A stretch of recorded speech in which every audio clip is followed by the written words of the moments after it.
Today is December 11th, 2008. My name is Judy Showalter, and I'm here with Michael Thompson from the class of 1964. Also with us today are Lori Preston and Sarah Hendrick. We're here as part of the Living Legacy Oral History Project. Can you tell, you're from Florida. How did you hear about Randolph-Macon College? Great question. I anticipated this. I went to boarding school in Rome, Georgia, a school called Darlington, and it's very Georgian, southern, southeastern prep school. And I had an English teacher my senior year, and he said that he was a graduate of Randolph-Macon. And I thought, gee, I want to go to college in Virginia. So I started talking to him, and he said that he had gone here, graduated in the 1940s, met his wife here, not at the college, but in town. She was a lady from in town. And I really admired this English teacher. He's one of those people that, is the key person, that kind of one of those influential people in your life, and he certainly wasn't mine. And so he put me in touch with Randolph-Macon. I got the catalog and read through it and thought, this is where I'd like to go. So came to Randolph. I applied and came up. I said I came up in June after I graduated from high school. And my parents had picked me up, and our car was loaded down with stuff that I had, and I didn't want to send it home. So I sent it back. We just took it on up to the college here. And we arrived on campus and met Roddy Jones. He was the first person that I met here at the college, and a good person to meet for a first time on the campus thing. And he said, well, we really don't have space for storing these kinds of things. People usually bring their stuff, and we explained we were from Florida. And they knew that we were coming, so they created some space, and I left my trunk here and stuff like that. In those days you had trunks. So that's how I heard about Randolph-Macon, and that's how I happened to come here. Yeah. Mm-hmm. Can you tell us about your impressions that first time you came up, other than meeting Roddy Jones? I met a guy named, another guy who had great personality, and I want to say Lambeth Clark? Yeah, that's who it was, Lambeth Clark. And he was another person I met. So I got a very positive impression from people to people kind of relationship. And I think Roddy's and maybe Lambeth's office were in the old chapel, or I think it was the old chapel, sort of catty-cornered to Mary Branch Dormitory. And it was where the radio station was. And but I don't know that those guys actually housed themselves there. It's just that was the general vicinity where we parked the car. And remember seeing the campus, and we toured the campus, and I thought this has a nice, comfortable feel to it. I wasn't looking for something that was massive. I was looking for something that was kind of intimate, and the college was, because I was coming out of a boarding school that was like that. And it was just a good step for me coming onto this campus and seeing it. I didn't think of the buildings as being old. I didn't think of them as being new. I think the newest building maybe on the campus was either Blackwell or some of the what do we used to call those dorms that are down the street here? The motels. That's right. We used to call them the motels. Yeah. So, yeah, I thought the campus, I didn't think it was particularly beautiful. I think it's much better looking now. I really do, in a nice way. It's developed nicely over the years. As you know, I'm getting ready to ask another question. But two of my children came here. And when my son came here, it was like coming home. And that was really neat. It was just, I'll show you around. He said, Dad, you don't need to show me around. But we did, And actually what we did, we came up here one time when he was about 10 years old. And we stayed in some truck stop motel down here between US 1 and 95. And we came up to the campus and we walked around. And I can't recall, we didn't come specifically to go to Randolph-Macon, but I said, while we're here, I said, let's go up to Ashland and we'll spend the night. So we did. And we walked around the campus, and I was really enjoyed showing things to Andrew and to my daughters too, and to my wife. She'd been to campus before, but the others hadn't. And then Andrew wanted to come back his junior year in high school and see the college. And that was kind of neat to be able to come back then. So it's been these kinds of connections throughout time that have brought us back to the campus. Yeah. You want to shoot with the next question, Judy? That's okay. Can you tell us about arriving on campus as a freshman when you came back to go to school? Yeah. McCain that came up the east coast of the United States and knocked down all the train signals, and I was coming up by train because my stuff was really here already. And they had to whistle stop the train for me to get off the train in Ashland. The train was late. I was late getting on campus. I missed the matriculation time that we talked about a little bit earlier, and went across the campus to find out where I was supposed to go, because I don't think I knew where Thomas Branch was, which is where I roomed. And I went to the Fidel House, and they kind of oriented me, and they got me matriculated. Jack Morrison, as I said, was the guy that helped me with that process. And then he got me over to Thomas Branch, where I stayed, of course, for my freshman year. And that was in shabby condition. Close to condemnation at that Yeah, point. I think it probably was. But we had a good time in that dorm. I mean, you know, everybody, you had the wings, and it was U-shaped. I think they filled in the middle part now. I haven't been in it since they've redone it. Oh, it's gorgeous. So I need to really do that. We always talk about doing that sometime when we're on campus, and we just haven't. But I was in the U-shape, so I was facing the interior part. And you could yell out the window to the people across the way. And I remember right around the corner from me, but you couldn't get there from where I was. You had to go downstairs and go outside and then come in another door, because they had 3 separate entrances. And Larry Perrin, who was a fraternity brother of mine, who unfortunately was killed while I was a student here, and that's another story. But he and I were classmates, and I would yell out the window to Larry, and he would yell back to me, and we had these conversations going on. He was a bright guy. He lived up in Maryland someplace. But, yeah. Well, I have to say, and you parked in the U. Yeah, you did. Which, but, of course, I didn't have a car. But you did park in the U-shape. I mean, people did. And we had some upperclassmen, I think, living here in that dorm, but I'm not quite sure. I think we did.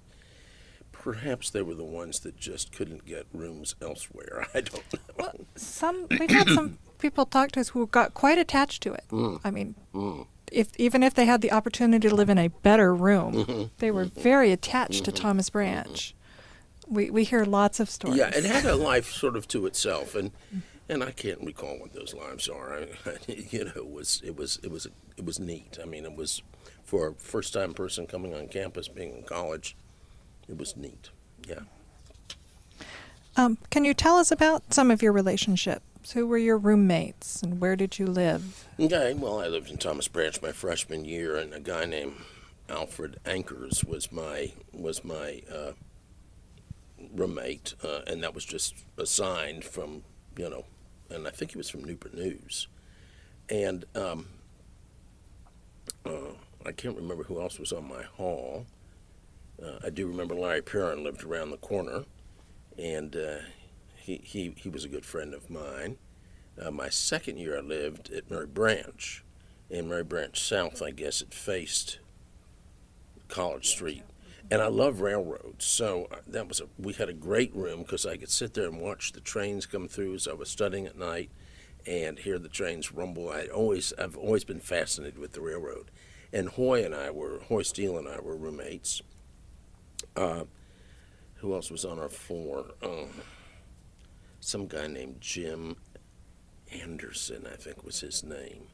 And Jim was kind of a funny guy. He and I we had to take these Bible classes, and from Dr. Terry.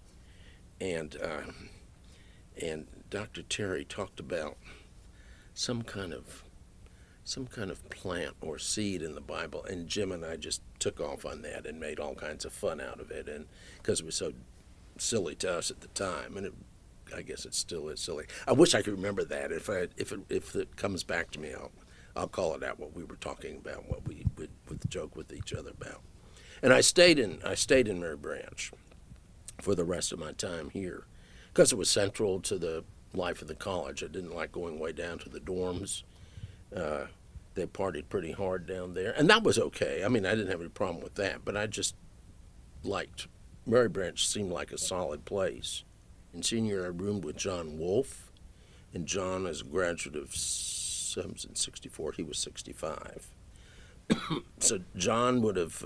He was from New York, and he and I were fraternity brothers, and I guess I had sponsored him I think I was his big brother for a period of time to get him into the fraternity. I was a Phi Delt, and John was one of my buddies. Hoy was one of my buddies.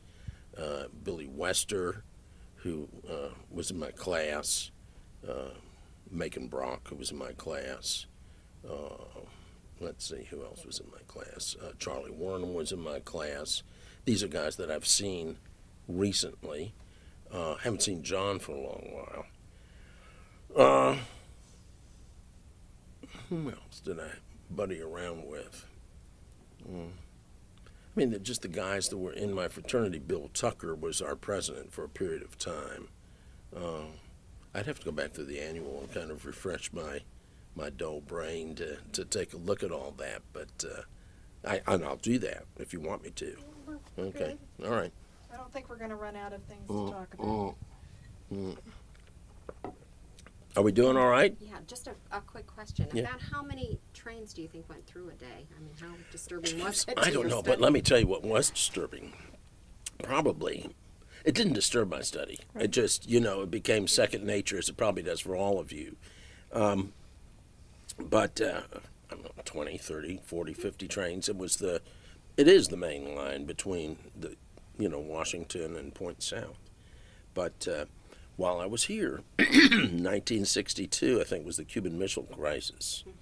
And I can remember, and all of us were just stunned by the amount of military equipment that we saw going through on special trains, going down to, defend the southeast coast. I mean, it was amazing, train after train after train, with all this military paraphernalia, guns and tanks and trucks and all this stuff. It was just, we were all mind-boggled. And I don't think any of us knew how serious that was at the time. I just don't think we appreciated it. But, of course, I was here when Kennedy was killed, too. And they canceled, that was in 63, they canceled classes for I think we canceled them for 2 days to honor his death and then to kind of watch his funeral. And that was a stunning time for us. It was very quiet on this campus. It was probably like 9/11 here, where everybody was kind of walking around, I'm sure, in a state of disbelief and in shock and what's coming next and so on and so forth. And I can remember, and I was thinking of the terrible injustice of this. I had gone, as a lot of us did, we went to church on that Sunday following his being shot. And I can also tell you where I was the day and the time that I heard that he was shot. I was in my room taking a nap, and my roommate came in, John Wolfe. I was a junior. I think I was I would have been a senior. And John comes in and he says, the president's been shot. I said, oh, come on, John. He said, no. So we got it. We ran over to the Phi Delta house. And sure enough, everybody was gathered around the TV, and Walter Cronkite was on TV talking about the fact that Kennedy had been shot. I don't think he had died yet. So he was still sort of going between the incident from the book house to the hospital. But that was a sad time on this campus, and everybody, I think, really respected it. It had nothing to do with political party. It had a lot to do with our United States. But I digressed. And where was I before that? I'm trying to think of where. Oh, I was about the Cuban Missile Crisis. As I said, nobody knew how serious that was. Yeah. And the number of trains, we've talked about that, and I have no idea. But they used to whistle stop, as I told you, they whistle stop the train for me to get off. But at every Christmas, and I can't remember in the summertime. I think in the summertime on a couple of occasions, because I've worked up here, not on campus, but summer jobs in this area. I would always stand over here, which is a train that went down to Sarasota, and that's the train I always took. And a guy named Vance Mann, who is also a graduate of the class of '64, and I remember that now. He lived in Hamlet, North Carolina, and his father worked for the Seaboard Railroad. So Vance and I would get on the train at 9 o'clock. They whistle stopped it, and they hated to whistle stop the train because it took a long time to stop the train and then for it to maintain schedule. But Vance and I would get on the train, and we would go back to the club car, and we'd sit in the club car until it was about an hour or so outside of Hamlet, and then we'd go back up to where he was supposed to get off or where he was sitting, and make away. That was always fun. Vance went into Episcopal ministry too for a while. Mm-hmm. I have to ask. Yeah. Whistle stopping is An unscheduled stop. okay.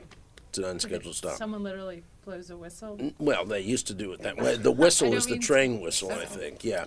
What they did is I'd go over, I'd get my ticket at the train station, 2-3 weeks ahead of time to make sure that I had a seat on the train because I went by coach. And then I'd go over usually the day before. Of course, this was exam time going on. And I'd say to the train man, I said, now you make sure that train's going to stop tomorrow night. And you'd see it. You'd stand out on the side, on the platform, and you'd see the train coming down the tracks. And it wasn't a freight. You knew it wasn't a freight. And because it was generally on time. And you thought, dear God, is that train going to stop or not? But it always did. It never overran the stop. And, of course, coming back up here, when I'd take the train back up, it came in about 5:30 in the morning. And that was always a pain to have to, get up and get off the train then. But I'd go on and go to class because I always timed it in such a way that I'd get back on campus to go to the 8 o'clock class that I had or the 10 o'clock or whatever it was. The Silver Meteor won't whistle stop anymore. Not in Ashland, it does at. You have to go down to Staples Mill. Staples It whistle Mill. stops there, actually, kind of. Oh, is that right? Not Really? really a scheduled Yeah. stop. It only stops if they've sold a ticket. Yeah. That's the one that goes all the way to Miami. It is. Is that the one that showed up to New York something like 36 hours late Probably. last year? Probably. The way they treat railroads now is pathetic. At least the passenger service, it's awful. It is. It's hard. James was only 20 minutes late, you said. That was amazing. I had to pick someone up there last week before. At Staples Mill? Yeah. Yeah. Off the Silver. We took, this is an aside, you can cut the recorder off of this, but it doesn't make any Trains, difference. too. All right. My wife and I went to New York for Thanksgiving a couple of years ago because we swap it around with our kids. I mean, one year we have Thanksgiving and they have Christmas elsewhere, and then we just flip-flop it because otherwise it just gets crazy. And so we decided that one Thanksgiving we'd go to New York. My wife and I did. So our Thanksgiving dinner were sandwiches sitting on the train going up to New York. And we got up to New York in no time at all. And when we got to the train station, we got on Staples Mill. The guy said, for $36 more, he said, you can come back in the Silver Meteor in the bedroom. And I thought, oh, that sounds good. So we did. I said, I went back and talked to Joanna, and she said, oh, let's do it. So and I'm glad we did, but we had this bedroom coming back, and we could sit there and kind of relax, and we had bought a lot of stuff, and you didn't have to worry about somebody coming along and taking it, and we got a free dinner out of it. But we were supposed to get into Richmond at 9-something in the evening, and it was more like 10:30, 11 o'clock by the time we got into Richmond. I could have been a railroad man. I really could have been. And we get a lot of train stories, I and bet you do. and personally curious about the Mary Branch in that I lived in every corner of Mary Branch South, so we probably lived in the same room. What about other activities? You've mentioned your fraternity. What were some of the other we'll talk about academics too, but what were some of the non-academic activities? Well, extracurricular, not right. non-academic. Right. Well, I mean, I worked on the annual for a couple of years, and Billy Jacobs, a fraternity brother of mine, and also lived down the hall with me. I should say that because so we worked on the annual together, and I did the fraternity section, and then I was an associate editor, whatever that means. It was just a nice title. We worked hard to get pictures and to make sure that everything was really precise and so on, and all our information was correct. And to try to meet deadlines, get other people to meet deadlines. If you've ever done anything like that, you know what the kind of pressure they put on you to make sure it gets done. And that was a fun project, and it was a year-long project. I mean, it just, from beginning to end. And so I did that, and I served on the Student Senate, and really can't recall a whole lot of what I did with that, but it was kind of fun. I mean, it was an elected position, and somebody thought enough of me to elect me. Not like the governor of Illinois. Yeah. But No scandals. no scandals that I know of. Didn't buy that. Didn't buy the post. What else did I do? I used to sing in the men and boys choir at the Episcopal Church here, which was kind of fun. And that was on Sunday evenings. We sang evensong, and it was kind of new. And I've always loved music. I sang in the glee club of my boarding school, and I've always loved music. And that was very helpful to me in terms of the formation of my sort of career path. That and being on this campus. I mean, Randolph-Macon was probably a little more religiously oriented back then, and I wasn't looking for that. But, I mean, I think faith played a larger role back in the 60s for people than it does today. Not talking about religion, I'm talking about faith. But anyway, there was that, and I was in a journalistic fraternity. That was an honorary fraternity, but that came from my association. Pi Delta Epsilon. Yeah, that was with that was in association with the yearbook, I think. Yeah, I think I don't know. I don't recall what else I did. Tell me, Well, and then I'll. the other thing that I wrote down from what you had listed was the Canterbury Club. Oh, Canterbury which Club, yeah. I assume was That was a like, home for you non-Methodists? Yeah, it was the home for the non-Methodists. That's right. That's what it was. No, Canterbury is an Episcopal church college. It's not a fraternity. It's just it's a way of socialization, I guess. And yeah, I was involved in that. A bunch of us were.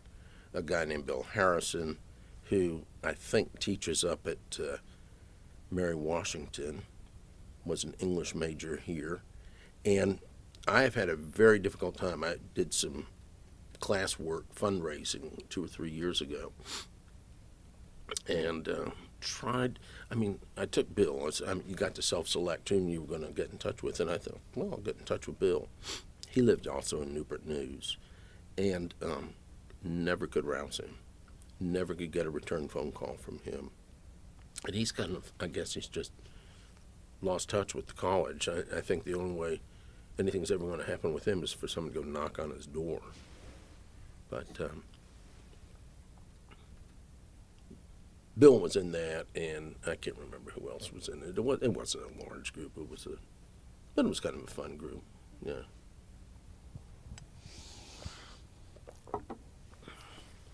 How about the academic side? How did you decide your major? I don't know how I decided my major exactly. I wasn't sure what I was going to major in when I came here. My sister, who went to the University of Michigan, had majored in English.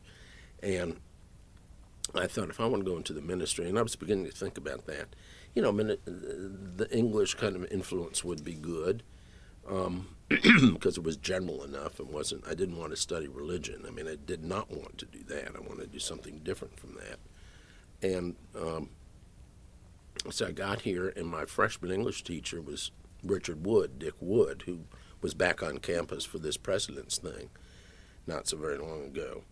and I just kind of liked him, and we resonated, and he seemed like a very interesting man who was knowledgeable, and so, I declared English as a major, and I think had I had Dr. Panel for some class my freshman year, I might have majored in philosophy.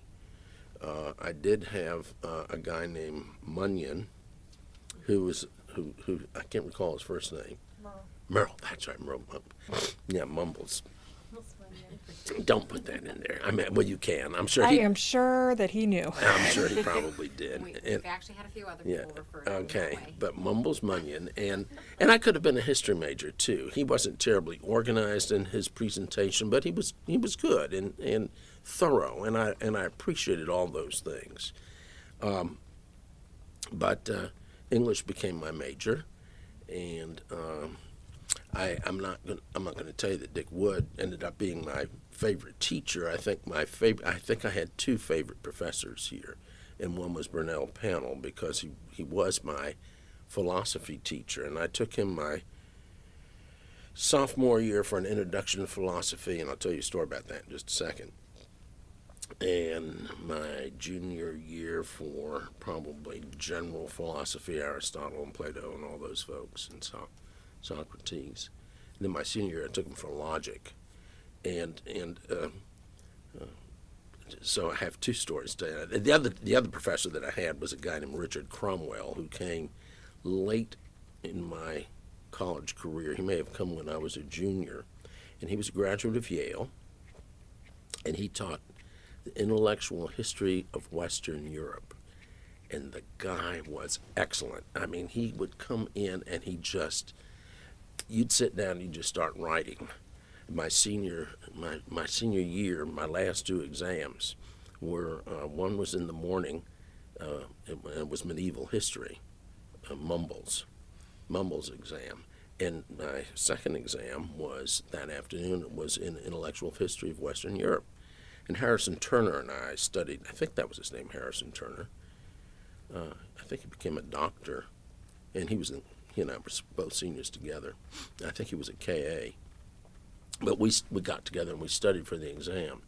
And I stayed up all night because they were the last two exams of my senior year, and I thought, well, I got to get these things knocked away. So I took whatever pill you take to keep you awake back then.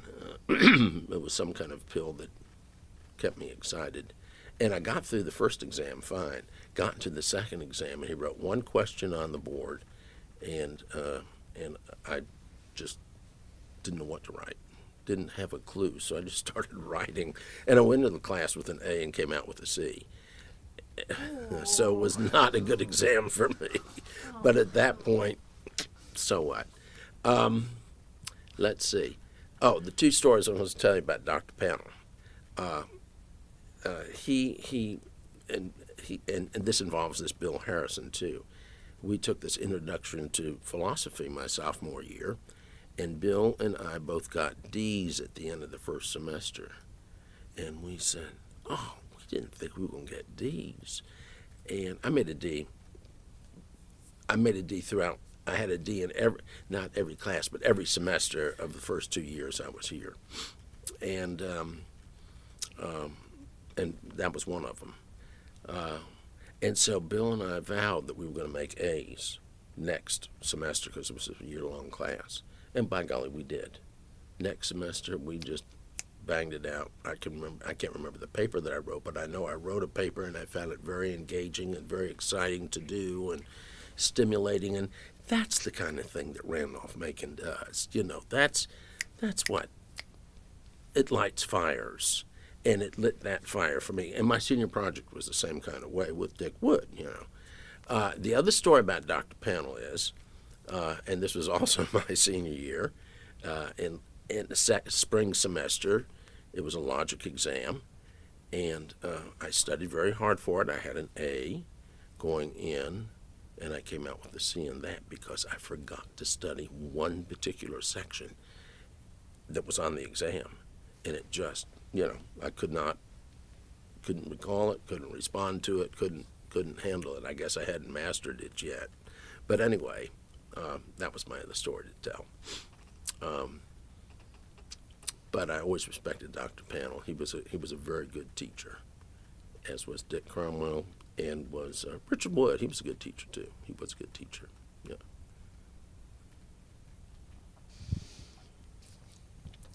How did you afford a Randolph-Macon education? You mentioned that you worked during the summers. Did you work or have a scholarship? When I came to Randolph-Macon, I think the tuition was probably $1,100 or $1,200 a year, if you can imagine that. And by the time I graduated, it was $1,500 or $1,600, and that was getting tight for my father back then. And during the summers, the first summer that I was here, the summer of '61, I worked down in South Carolina with Jack Morrison and Bill Kyle. You probably know Bill Kyle. He's a Methodist minister. And he lives in Newport News. No, he lives in Williamsburg, as a matter of fact. And I don't see him, but I mean, yeah. But went to work for the Southwestern Publishing Company in Nashville, Tennessee, and we sold Bibles, of all things. And Rick Cook and Rick was a Phi Kappa, I think, and he was a graduate of class of '64. And his father, I think, was a Methodist minister. I don't recall, but I think he was. Anyway, Rick and I ended up in Gaffney, South Carolina, which was in Cherokee County, South Carolina. And we got back there and with our Bibles, and it's just wild country, and the people are wild, and why we weren't killed, I do not know. One time we decided we'd go follow up this dirt road. This is when we worked together, and we came upon a still. Well, we didn't know it was a still. And we pulled in, there were chickens running around the place, and they took us inside, and they showed us these bottles of clear, moonshine, and they probably thought we were moonshine agents, federal agents coming in. We didn't know where we were or why that happened. We left with our lives. It wasn't bad. I mean, they were gracious to us, and I don't think they chased us down the road. But I do recall going into another house where I got ready to sell a Bible. I stopped selling the Bibles and sold dictionaries. I really did. I just couldn't handle the Bible stuff. It was too much because people were buying Bibles. They didn't need Bibles. You'd go into these houses, they'd have 6 Bibles sitting out on their table. I'm serious. These were very poor people, and they thought, well, my value is in my religion or in my faith. And they would take the insurance money off the wall because the insurance man would come around and collect each week, and if you didn't have your insurance. And you were dealing with white people and black people. But this one house that I went to, I sold them a book, and I don't recall what book it was. And you'd sell the book, and then you'd go back and deliver it. And you ordered it. You spent the last 2 weeks making your deliveries. And I went up to the house to deliver the book, and they chased me out with a knife. Literally, they chased me out with a knife. But it was quite an experience. We bought this old car that was falling apart, had no floorboard in it, and so we got old license plates and tied them together, put them in the floorboard of the car, and had a radio that if you kicked it, it worked. And I got some red paint, and I painted the radio red. It was an old '51 Chevrolet is what it was. And I had to put a quart of oil in it every day to make it operate. But Cherokee County, South Carolina, that was a different section of the country. Definitely. And yeah, are you from there? I lived in Columbia, South Carolina. Oh, did you? For a while. Okay. I worked at University of South Carolina, and that part of the country was, upcountry was different. Anyway, Randolph-Macon, I think, is responsible for that experience, I have to say, the whole thing. Didn't say anything about. And I can remember one other time I was trying to sell a Bible, and of course, being a good Episcopalian, we were talking, and I said, yeah, and I said something about the Trinity, and they said, well, we don't believe in the Trinity. And I looked at them, and I thought, oh well. So we got into this great big debate, and they chased me out of that house. They did. They really did. That was just awful. and I came back and I pulled out the Book of Common Prayer, and I started. There's a section in the Book of Common Prayer back then called the Great Litany, and I was looking and I thought, well, hell, pardon me. It said God the Father, God the Son, God the Holy Spirit. I said, surely that's the Trinity. Well, these non-Trinitarian Baptists down in the country just did not buy into that whatsoever. So, You should write a book. write a book. I haven't done it yet, but anyway. But Randolph-Macon really created those kinds of experiences. The next summer of '62, I went to Europe, and that was not as a result of Randolph-Macon, but my parents were going on. They took me on a trip to Europe, and that was fun. I mean, that helped me sort of come to appreciate the medieval history that I was going to be studying, because we saw England and lots of France and a little bit of Germany and some of Switzerland and a little bit of Italy, and that was good. And I can recall coming back through Ashland on the train at that time, and I had a girl that I was dating here in Ashland, and I called her on the phone from Washington, and I said, the train's going to be coming through, and I said, I'll wave to you from the train. So she was down there and waving when the train came through. That was funny. Now, was dating local girls still called calicoing when you were in school? I don't, never heard that. Okay. Never heard that. And I didn't date a lot of local girls. We would, on big weekends, you always had the girl that you were going with, if you were going with somebody, come to the campus, and that was always a big deal. And I was going with somebody my freshman year here and into my sophomore year. And then for other weekends, you would, I dated some girls from Mary Washington and RPI at the time. And those were essentially our sources for female companionship. And we better not talk about that any more than we did already. But we'll change it a little bit, because you said now you didn't have a car. Oh, So okay. How did we do this? how did you get to Mary Washington? Okay, How did all you right. get to RPI to meet You girls? bummed rides. There was always an upperclassman. Your fraternity brother might be going down, and so you'd hop. Who had a car, and you'd go with them. One of my fraternity brothers, who was a senior when I was a freshman, was a guy named Jim Shields, and Jim was from Danville, I believe, and he had a convertible. And Jim and I became good buddies, and so I would go in the convertible to pick up the girls, and he never dated much. Strangely, he just didn't. And so he usually gave us his car to use, and we had the best car of all cars. But that's how we got around. Bill Tucker, who I had mentioned earlier, had a Studebaker. I can recall this green old Studebaker that he used to have, and we would borrow that car too. And there was a guy here named Bob Cushman who had a brother whose name I don't recall, but they were both Fidels. And Bob, I think, went into the Episcopal ministry. His father had been the dean of the Duke Divinity School, and which is, of course, Methodist. And Bob wasn't probably the best representative of being the son of the dean of Duke Divinity School. One night, he and I, and you probably don't want to, you can record this, but don't print I'd be it. happy to turn it off. Yeah, if you'd why don't like you to. turn this I'll off, be because happy to, so. I wouldn't want it to We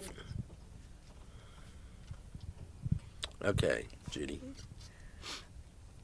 Can you tell us what you did after graduation? Yeah, I went to seminary. I went right from Randolph-Macon to Virginia Theological Seminary in Alexandria, and spent 3 years there. And my senior year, the Bishop of Virginia, because I had transferred my membership up to Virginia from southern Florida, and that's sort of the geographical areas of the way the Episcopal Church is divided. And I wanted to go to seminary from the Diocese of Virginia, and so I did. And the Bishop of Virginia, who at that time was a guy named Robert Gibson, had wanted me to go to St. Stephen's Church in Richmond, which is a great big church, and our daughter was married there, and that's where she goes to church now. Well, I didn't want to do that. I didn't particularly want to go to that particular church because the rector had a reputation of being a jerk, and I guess that's okay to say. Yeah, and so I won't say his name. But anyway, I just didn't want to do that. And I thought because I'd been in an academic setting so long, I really wanted to go into academic.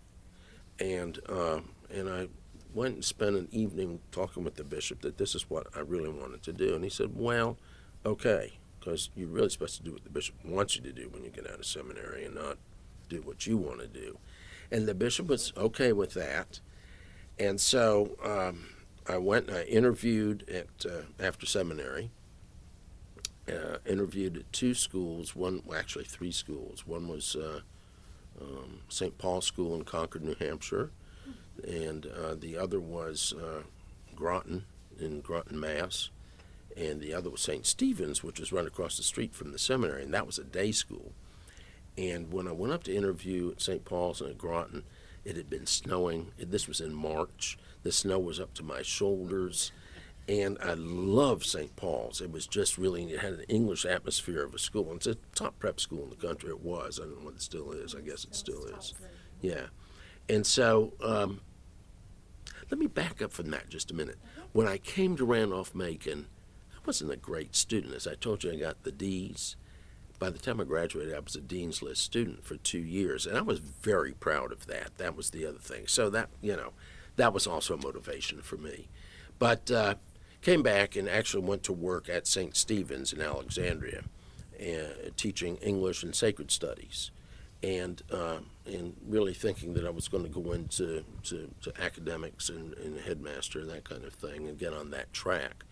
And a friend of mine that I'd been in seminary with, who had known me, well, not been, he was an instructor, but knew of me, and he said, Michael, I'd like you to come out and spend a little bit of time with me in parish ministry.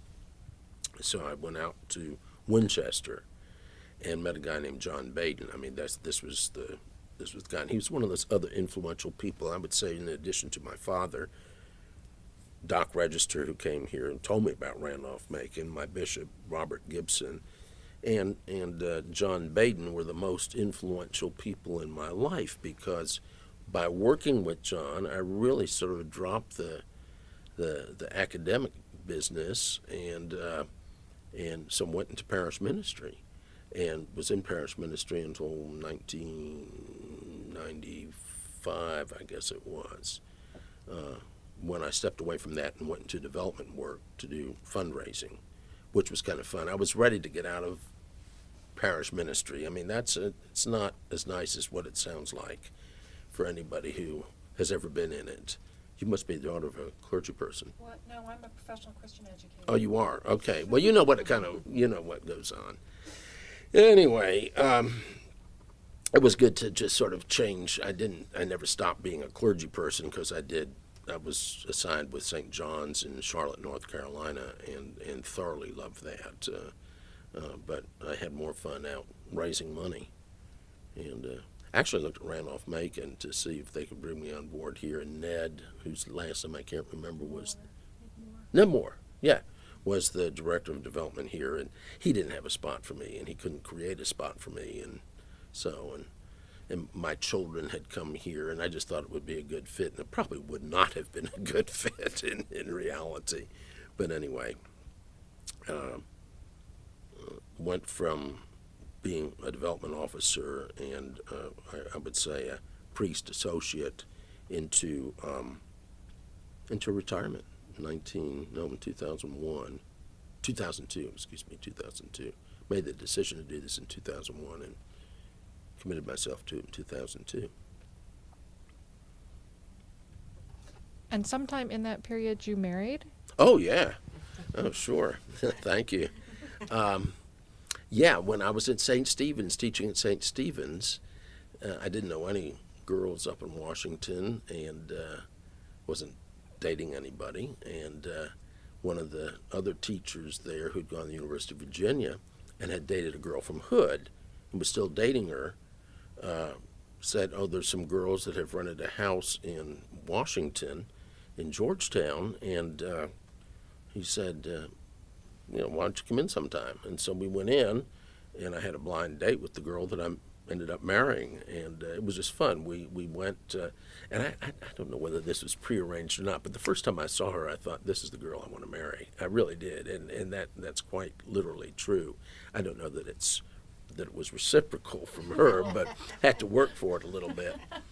But Georgetown, which was a place that was at the corner of M Street and Wisconsin Avenue, and it's no longer there. I mean, it's still a restaurant, but it's no longer there. But we ended up in a table about this size, and all the other people ended up a great big table. So Joanna and I spent 3 hours just chatting with each other, and it was just neat. It was fun. And so I sort of became their mascot for all these women at this house. I would, which was fun, all these hood girls. And we're still close to them. I mean, Joanna is much closer to her college classmates than I am to mine. And I don't mean that in a derogatory way. It's just, we have a lot of fun. We blend well together, and it's just kind of neat. And subsequently, we had 3 children. We had Andrew, who came to Randolph-Macon, graduated in 90. And then we had Claire, who came to Randolph-Macon and graduated in 95. And our middle child, Allison, didn't want to go to Randolph-Macon. She did not want to go to a private school. She wanted to go to a public school. As a matter of fact, she started out at Clemson, and she wanted to study medicine. And Clemson, being such a large university, throws everything at you, and she couldn't get focused on what she wanted to do. And so she said, I don't want to be here anymore. So she left Clemson, came up and finished up at Longwood, and is now a math teacher down in Colonial Heights. You told us a little bit about how your son really liked Randolph-Macon and how he ended up here. How did your son How did Claire get here? Or how did Claire get here?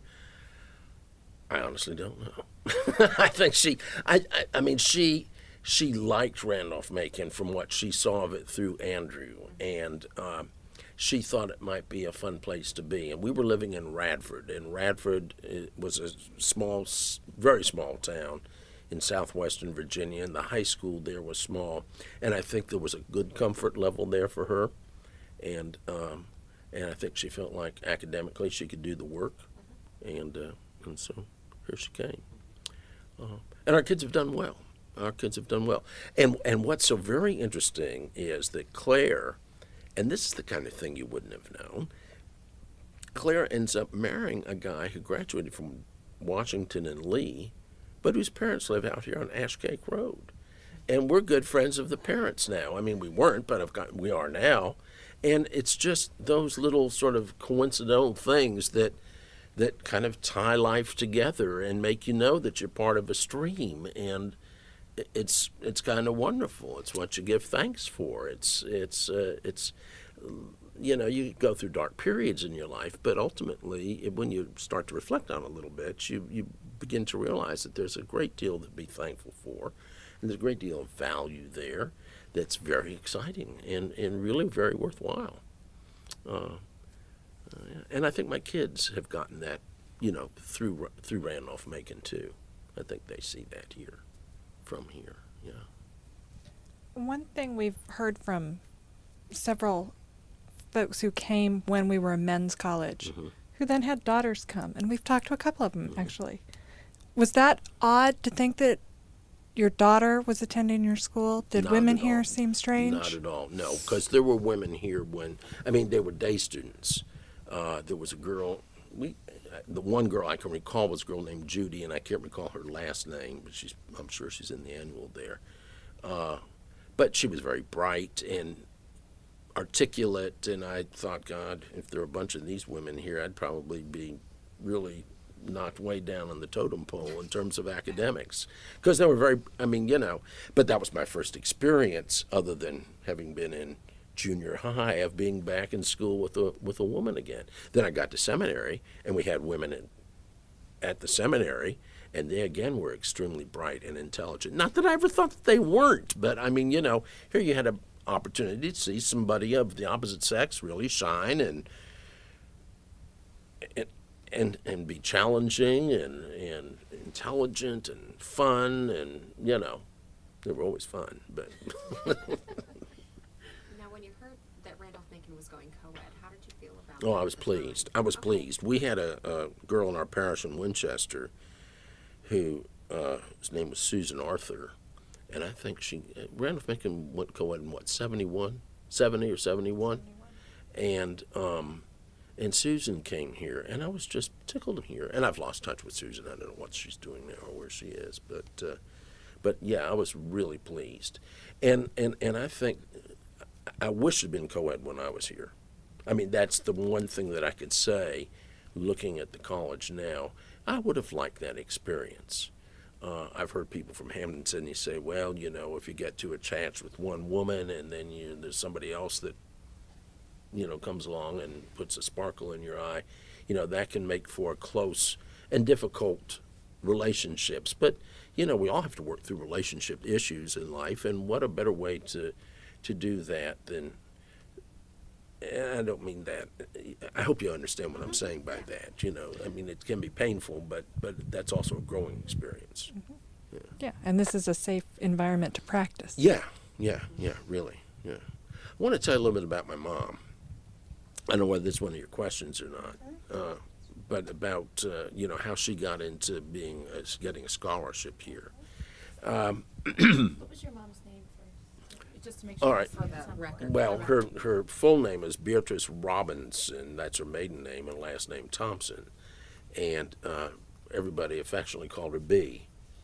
And she was born in 1912. She was from New York City, from Manhattan. And my dad was from Staten Island, which is where I was born. And they met in the early 1930s during the Depression, and, you know, got married in 1934. And she never went to college. She went to a kind of business school, but not to college. And as time went on, you know, she saw how Randolph-Macon had sort of matured me, and how our two of her three grandchildren who had gone here, and she wanted to do something to honor us. And my mom was always a very generous woman financially, and so she said, I'd like to establish a scholarship here, and that's how the scholarship got established. She didn't really consult me on that and say, Michael, how would you like to have it done, or what would you like it to be for? She said, I want to honor you and Andrew and Claire in that. And so that's what it is, and we've chosen to continue to support that because I think it's important to do that, even in tough economic times. Yeah. Does it have a criterion? Is it for?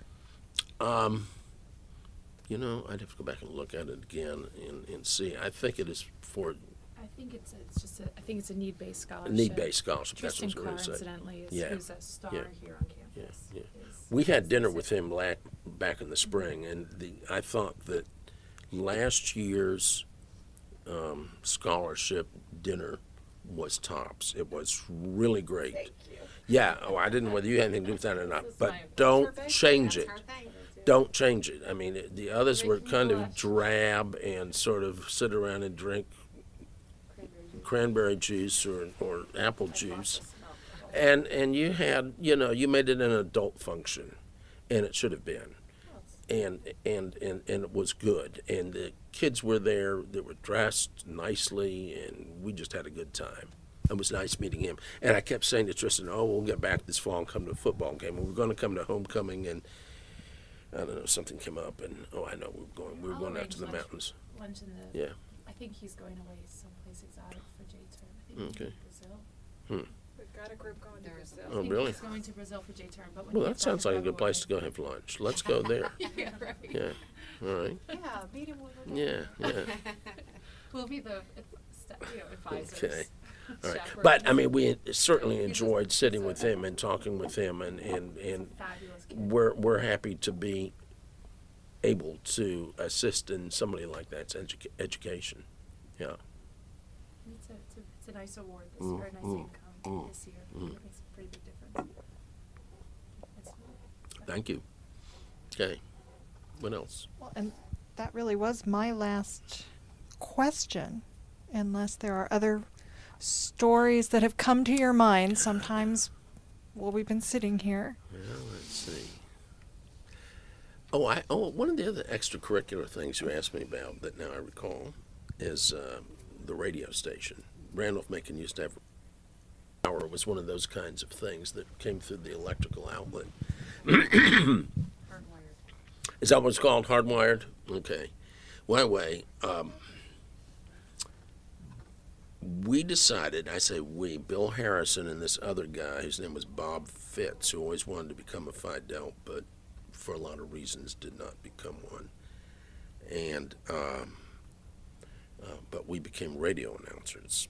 And we worked under a guy named Ham Smith, who I think was from Stanton, Virginia, but I'm not He lives in sure. Lexington. Lexington? He's a professor at Washington. Okay, all right. And I guess he was a junior or sophomore or something. Anyway, we became radio announcers, and we had this radio show that we did at 11 o'clock, whether we did it every night or every Thursday night or whatever, but it was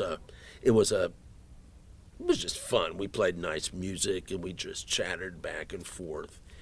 And one night, we were over there, and we did this sober, I have to tell you that. No, we were never over there, because we knew we would got into serious trouble if that had happened. But we got over there, and we got hung up on something very funny. And we must have laughed for 15 minutes before we could get ourselves under control to get, we'd flip the mic switch on and start to talk about it. And we'd break out because we would look at each other. We would just, how that laughter can be contagious. And that was one experience of the radio station that I can recall that was kind of fun. And I think I had a morning show too one day. I could have been a radio announcer, I think. People have often said, why don't you be a radio announcer? You've got the voice for it. But, instead I stood in the pulpit. Now, we know a little bit about the radio station because, of course, it's in the annual, but we don't really know about the programming and the other kinds of Okay. things that were on. Was it music, or was it? It was music and news. We had an AP machine in there. It was in the second story of the old, was it the old chapel or the old gym? The old gym, Right. that's where it was. It was there. And it was a second story there, and it was a studio about probably the size of that room and this room right here. It wasn't very large. But as I said, we had the AP machine in there, and we had to go in and always, preview the news. We'd give 5 minutes of news, 10 minutes of news, and then we had stacks of records there, and we would play Brubeck or whomever else was popular, and some of us listened to it, and probably mostly not many. I think one time we did get into some trouble. I think Frank Krim was the dean then, and I think we were panning him a little bit, and I think we got to some trouble for that, but I can't recall the specifics of it. So, and I wouldn't dare make anything up. What were the call letters? What were the call That was letters? what I was I gonna think it was ask you, was it WRMC Well, there's or it's AVA? listed as WAVA. Okay, that's what it was. In your senior, but And what there's I'm different looking for is letters. the There's radio different letters I've station seen. because it's listed as Yeah. WRMB. RMB. Yeah, I've seen it listed. Well, maybe differently. that's And what that's it what was. I can't find it. You And that know- was one of my questions was, Okay. your yearbook has two different sets of call letters. It might have been it was probably WRMB. That would have made more sense because I guess it was my senior year. There was a radio station that opened off of Ashcake Road just before you cross the railroad tracks. I don't think it's there anymore. The tower may still be there. Is it still there? WHAM, all right. I think that was WAVA. I think that became WAVA. But I never announced there. So I wonder if the hardwired RMC system was I thought it was WRMB. WRMB, Yeah. but at one point Randolph-Macon owned AVA and then lost did? that. And that's what I'm Oh, I wondering. don't know. Yeah, I honestly don't know. Because we've seen two different sets of call letters, Yeah. and this is the first time somebody said that it was a hardwired. Right. Which, system. Yeah, like a broadband. Um, RMB could be broadband. But because you have to buy your other airtime, and I wonder if Randolph-Macon owned it, Oh, but I then don't didn't keep think it. So I don't know. I don't think so. Did I'm you sorry, have- I can't help you with Did you that. have much of a budget or? Don't know anything about the budget. Okay. Don't know anything about that. I know we had a panel that we had to Right. record to connect.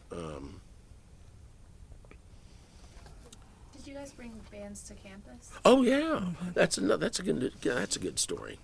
Thank you for asking. They what was the name of the group? It was a group of 4 guys that sang, and the song they sang was "Bubbles, Bangles, and Beads," and I cannot think of the group that did that. But the IFC, the Interfraternity Council, had to go into Richmond and pick these guys up at the airport. So I said, "Geez, I don't want to do that." So Jim Shields convertible, I get Jim Shields convertible and go trucking into to the Richmond airport, which was then nothing like it is now, and we picked up, oh golly, we picked up the 4 guys. They were not the 4 freshmen. They were, 10 years ago I could have remembered, how your brain goes, but. And if I think of it, I'll send it to you on email. But I can remember bringing them out and how exciting it was. I mean, these were big-time people.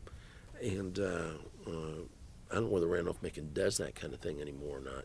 But these were big fraternity weekends. These were weekends when fraternities really was a 3-day party on the campus. And so that was kind of fun. And we had Count Basie here, I believe, one time. I think we did. Those are the 2 Did you have the in Blackwell. concerts in Blackwell? Yeah, they were Okay. done in Blackwell, and it was always a big deal. I mean, it really was a big deal. Everybody would come. Most everybody had a date. I don't know what this football weekends, Camptown races was another thing that you may have heard about too, but that was in the spring. And that certainly was a party, and everybody came to that. You'd go out to some field way out. All of Virginia was Yeah, on, wasn't yeah. it? And everybody was tailgating, and how we ever made it back to campus, I don't know, but we did. And then we'd come back, and we'd have these rock bands come in, and in these old fraternity houses, and everybody was wall to wall, and you stood and partied and danced and just had a nice time. It was a lot of fun. Yeah, I wish I could remember the name of that group. Darn it. I should go Google it. Yeah. The song name. I say, or we'll look in the Yellow Jacket. Yeah. Yeah, it's probably, that would have been about 1963, probably. You know, We're laughing at you in your most notable toga. moment, Thompson. Oh, dear Lord in heaven, let me see that. Gosh, I'd forgotten That's the last about picture I looked at 'cause I that. went clockwise. We're laughing at you in your toga, Yeah. being All crowned. right. All right, this is Dick Heiner right here. Gee whiz, this must be the Fidel That's the Fidel page. page. Yeah, this is, The Animal House. Which is meticulously labeled, so I knew it was him. you didn't name it the Animal House, did you? Did you really? Okay, that's fun. Anyway, I can't remember who was crowning me. She's your sponsor. If you turn it back a page, it has her really? name. That's nice to know. She's- Oh, Jenny Miro. I think that was Hoy Steele's girlfriend. Should have remembered that. Here's John Wolfe. Here's Charlie Wernham. Here's Billy Wester. I think it's Billy. Well, that might have been the band. No, that's the band. That's Edgar Garrett. I think that's Macon Brock and his wife Joan.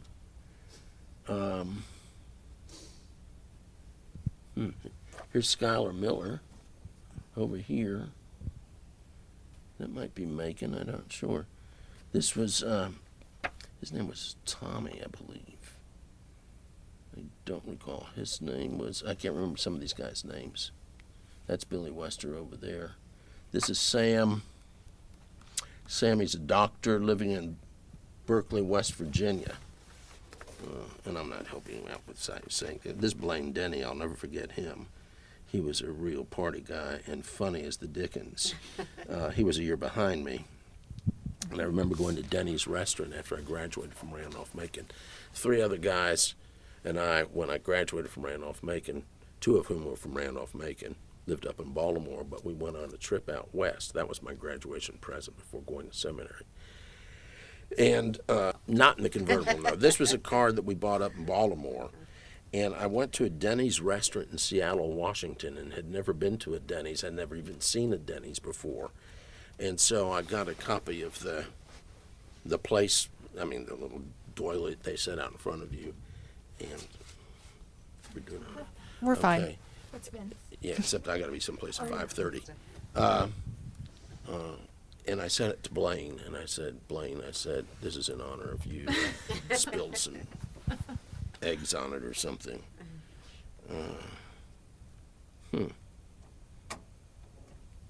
Just in case Vince has to turn something on. Talked with Dick Heiner not so long ago, when we were doing this fundraising for something here at the college.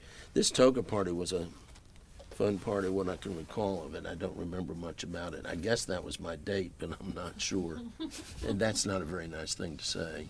Here's Ed Lilly right here. This guy. You know, before every party at the Fidel house, we'd all have to go over and really clean it thoroughly. And we would get down, we'd always get the pledges to wax the floor so that, so it would be a good place to dance and carry on. Now they'd consider that hazing, so we can't do that. Oh, really? You can't do that anymore? That's Can't awful. ask the pledges to do anything you won't do with them. Ooh, well, that's awful. I can remember a fraternity brother of mine named John Bunsavage. He was from Pennsylvania. God knows where in Pennsylvania. I would have been just as happy had he not come to the college, but he was a year ahead of me, and or maybe 2 years, and I don't think he liked me very much.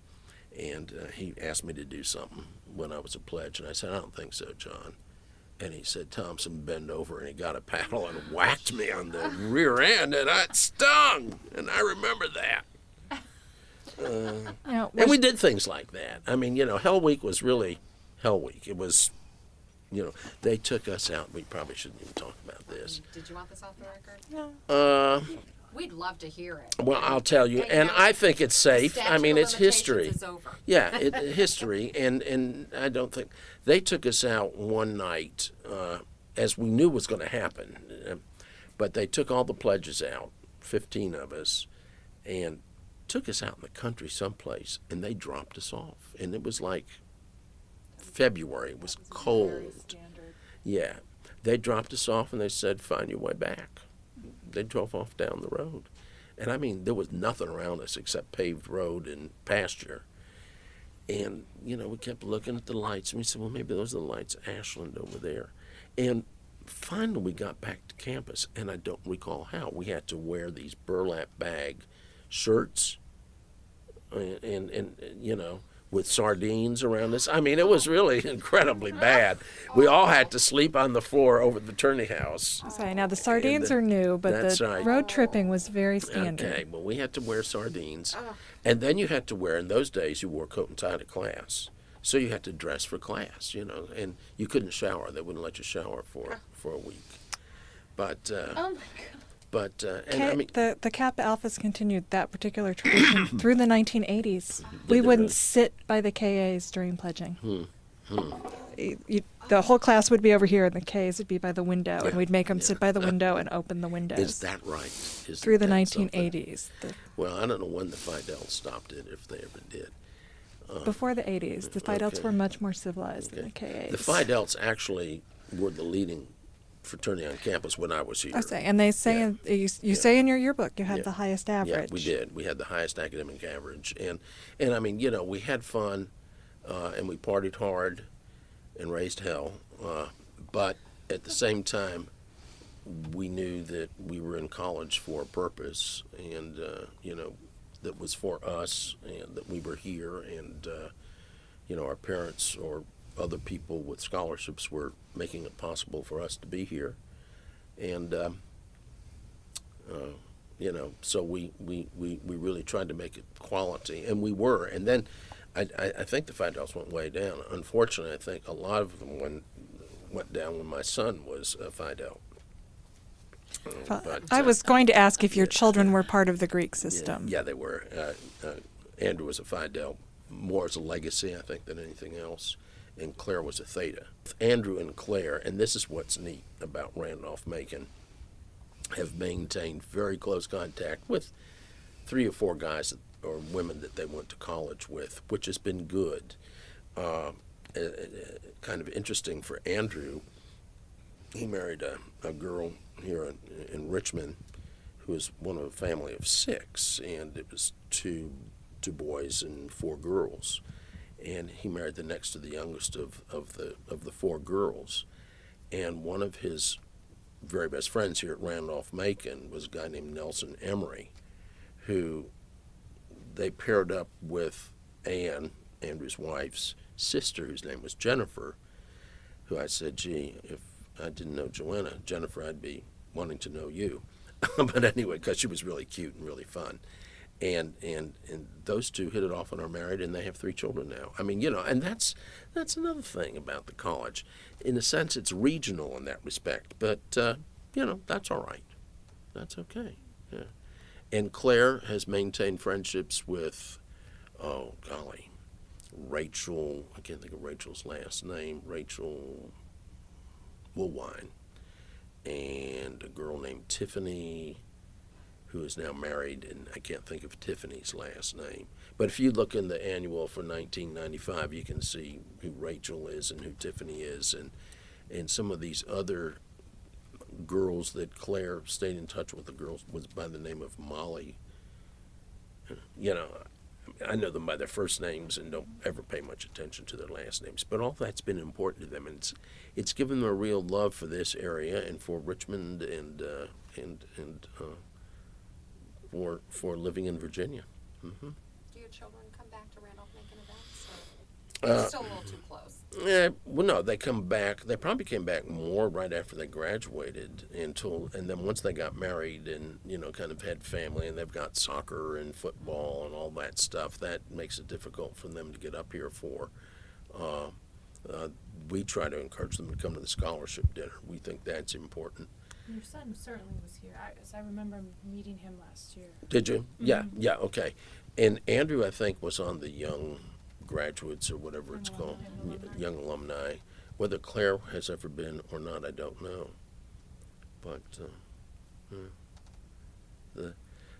I'm laughing because I'm looking at this toga picture.